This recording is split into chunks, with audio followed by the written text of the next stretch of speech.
صل على سيدنا ونبينا وشفيعنا وحبيبنا ومولانا محمد صلى الله عليه وعلى آله وصحابه وبارك وسلم اللهم آمين اے خدائے میرے ستارُ العیوب میرے مولا میرے غفار الذنوب میں بدی میں آف ہوں آفنی مثل بدعمل بد نفس بد خو بد خصل سن میرے مولا میرے فریاد کو آ میرے مالک میرے امداد کو تجھ ساہے فاک ہو مجھ سافلی فضل سے تیری نہیں کچھ بھی بعید گاہ گدارا ملک بخشی گاہ سارا چگدا از برائے نیمے نانے در بدر حیرا کنی ہے تو یہ حاجت روائی دو جہاں ہم تیرا در چھر کر جائے کہا ربنا ظلمنا انفسنا وإن لم تغفر لنا وترحمنا لنكونن من الخاسرين মাবুদ গো মাগরিবের নামাজের পরে কিছু আলোচনা করে জিকির আজকার করে বড় আশা করে আপনার আলিশান দরবারে হাজির হয়েছি মাওলা রে মেহেরবানি করে আমাদের জিন্দগির সমস্ত গুনাহ খাতা মাফ করে দেন ইয়া আল্লাহ অমাবুদ রে এক ফোঁটা নাফাক পানি দিয়ে আপনি বনি আদম বানাইলেন এই দুনিয়ার রং তামাশা দেখাইয়া ঘুরাইয়া ফিরাইয়া আবার এখান থেকে নিয়ে যাইবেন থাকতে তো আর দিবেন না ও ঘরের মেয়ে লোকেরা নিজের মনের বুঝে বলো রে মন একদিন এই ঘরে তুমি নতুন বউ হইয়া উঠছিলা রে মন কত মেয়েরা বাতাস করছে শরবত খাওয়াইছে আবার একদিন এই ঘর থেকে মরা লাশ হইয়া বাইর হবা ছেলে কানবে মামা করে মেয়ে কানবে মামা করে জব তো আর দিবানা মাবুদ গো আমাদের জিন্দগির সমস্ত গুনাহ খাতা মাফ করিয়া দেন আপনি যদি মাফ না করেন বান্দার উপায় নাই আল্লাহ যা পড়ছি ভুল ত্রুটি ক্ষমা করে দেন ইয়ার সওয়াব হুজুরে পাক সাল্লাল্লাহু আলাইহি ওয়াসাল্লামের রওজা ফাকে পৌঁছে দেন যত সাহাবা তবে তাবেঈন আইম্মা মুজতাহিদিন মুতাকদ্দিমিন মুতাআখিরিন আল্লাহ সকলের আরো মোবারকে সওয়াব পৌঁছে দেন বিশেষ করে চিশতিয়া কদরিয়া নকশবন্দিয়া মুজাদ্দিদিয়ার যত আউলিয়া কিরাম পীর মাশায়েখ ওলি আল্লাহগণ কবরে শুয়ে গেছেন আল্লাহ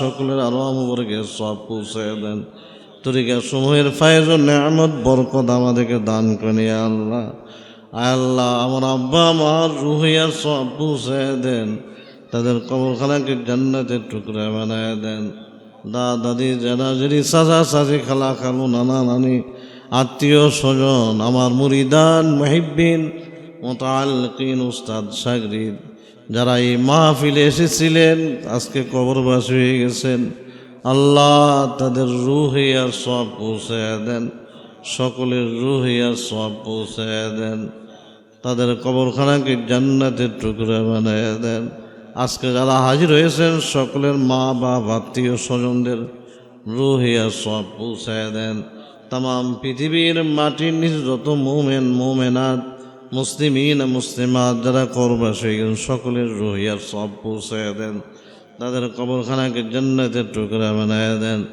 দূর দূরান্ত থেকে এই মাহফিলে যারা আসছেন আল্লাহ সকলের হায়াত দারাজ করিয়া দেন, বিমার শেফা দিয়ে দেন, তাদের মাকসাদগুলি পূরণ করিয়া দেন। আয় আল্লাহ মন আক্তার সাহেবের স্ত্রী অসুস্থতার বিমারকে শেফা দিয়ে দেন। আল্লাহ ইমন আমার ভাগিনা অসুস্থ, তার বিমারকে শেফা দিয়ে দেন, তাকে হায়াতে তৈয়বা দান করেন।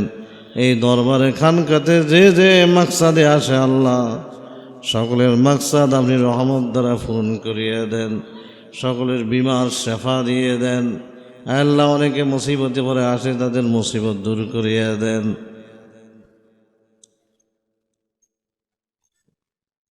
আল্লাহ অনেকে দোয়া চায়, আমার জানা নাই যে যে মাকসাদ দোয়া চায়, যে যে মাকসাদ দোয়া চায় সকলের মাকসাদগুলি আপনি রহমত দ্বারা পূরণ করিয়ে দেন।